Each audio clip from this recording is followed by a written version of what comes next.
Hello, YouTubers, friends, compatriots, bootlicker shells, debt slayers, peasants, vassals, minions, meat sacks. I'm Useful Idiot. Welcome. And let's go to the not so good old USA and talk about this ongoing Russian witch hunt. And it's just reaching all new levels of absurdity. And I just can't believe this whole smoke and mirrors dog and pony show continues to go on, and it's reaching epic levels. And it's just embarrassing and disturbing. And first of all, let's kind of go into some of the stories that have been leading up to this. One is an AOL story where they talked about Trump's positions on Russia raises suspicions about his business dealings with Russia.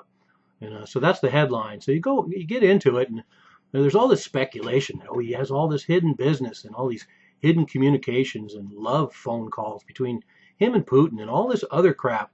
And idle speculation. But as I always point out, once it's printed in the paper, there's enough morons out there that believe everything they read, that they see this stuff, and the damage is already done. They don't even have to say anything substantial. They just imply it. In this case, they imply as hidden business. They imply as hidden communications, and already the entire disgruntled liberal base is just lapping this up the same way the conservative base lapped up all the bullshit about Obama for 8 years.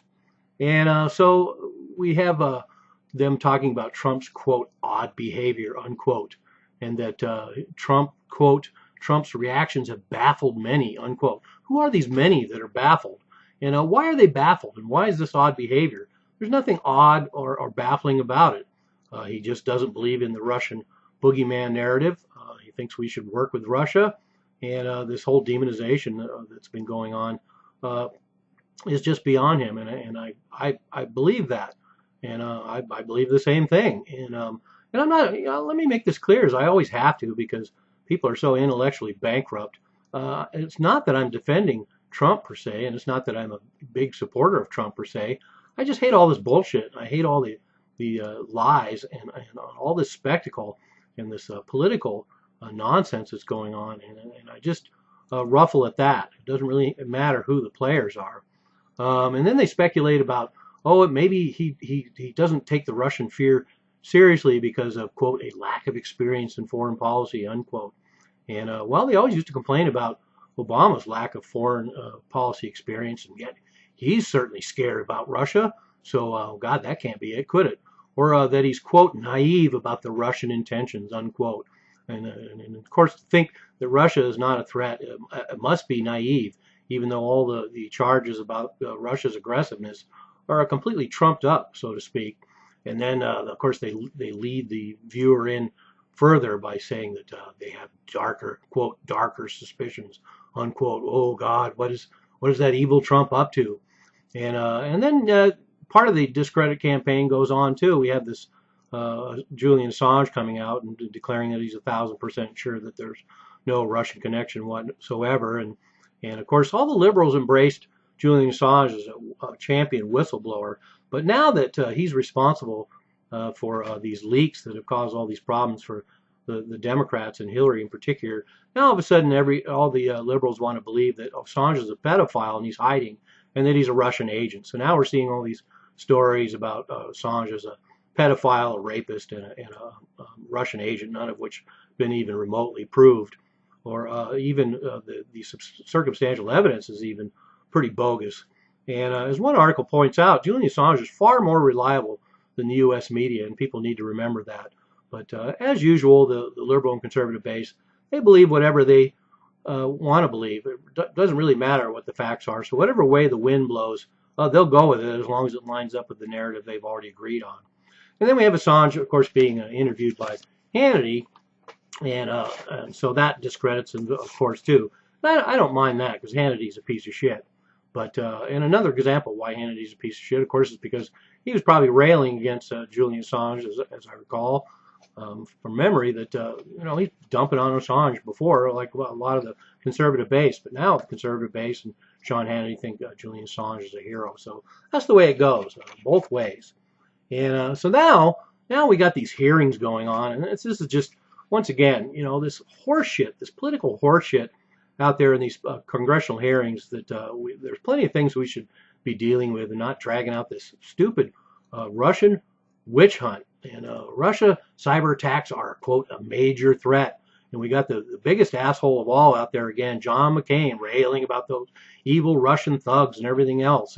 I see the same mantra about Putin and how what an evil fucker he is, and a murderer and a thug and all this other stuff, all the stuff that John McCain says, and him being a Republican. And then we have all the liberal base out there agreeing. And most people are not really educated on Putin or what he's done.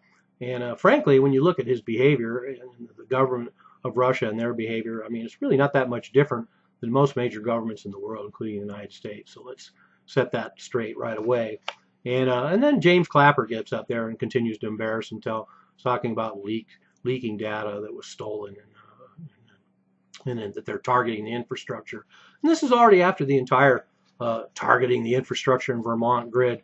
That story's been debunked, and the Washington Post even had to back off, and it's completely debunked. But yet here we have that once again the damage is done. The narrative's already been put out there by Clapper and the mainstream media that the targeting the infrastructure. So even though it's already been debunked, the story lives on. James Clapper's repeating it. Local news has been repeating it. It has a life of its own now, and it doesn't matter. The bullshit is sailing, and who cares about facts or truth anymore? And then he talks about, Clapper said, we should be able to hold our elections without any interference. Well, let's talk about all the other countries in the world. I think there's 81 of them that the United States has interfered in their elections over the decades. And James Clapper himself, since he's in part of the intelligence community, he's probably been responsible for manipulating elections around the globe himself. Let's remember that Hillary mentioned the fact that we should have tried a little harder to manipulate the election in Palestine, so we could have gotten the results we want. And then to further drive the dagger into the heart of bullshit, I don't know, what's that mean? We have the fact that Clapper and McCaskill, Senator McCaskill, were asked who are the biggest beneficiaries of Trump disparaging all the intelligence agencies, because it's such a tragedy that we have these intelligence agencies like the CIA that have been lying about torture for years, and yet we're supposed to give them some credibility. And now they come out and say, well, who's going to benefit by Trump disparaging intelligence agencies?